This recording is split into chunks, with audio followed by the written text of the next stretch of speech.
ढिबरी बुता के मारेला सखी रोज रजनी हुर्रा के। Mix by Prakash Chandravanshi.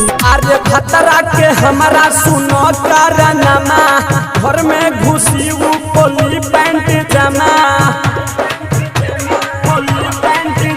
अरे खतरा के हमारा सुनो करनमा घर में घुसी वो खोली पैंट जमा। चुसला चुसनी वो डिबरी बुता के मारेला सखी रोज रजनी हुर्रा के। मारेला सखी रोज रजनी हुर्रा के। चुसला चुसनी वो डिबरी बुता के मारेला सखी रोज रजनी हुर्रा के। रजनी हुर्रा के मारेला सखी रोज रजनी हुर्रा के। रजनी हुर्रा मारेला सखी ढिबरी बुता के।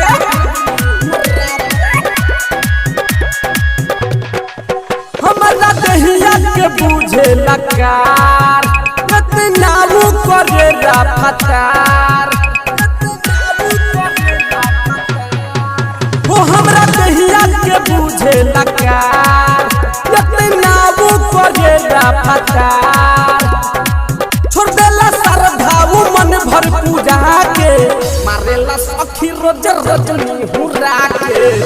जाला चुसनी वो ढिबरी बुता के मारेला सखी रोज रजनी हुर्रा के। जाला चुसनी वो ढिबरी बुता के ढिबरी बुता के।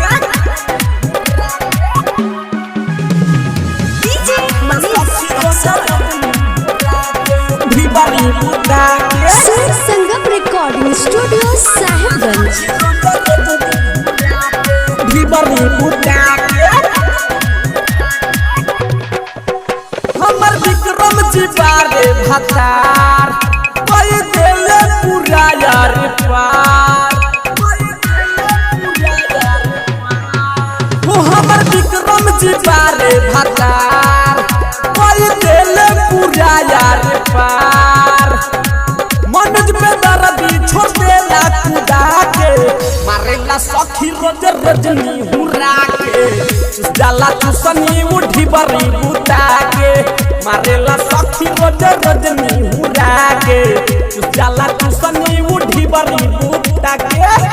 अरे खतरा के हमारा सुनो करनमा घर में घुसी वो खोली पैंट जमा।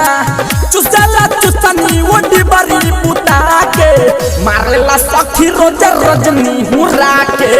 मारेला सखी रोज रजनी हुर्रा के।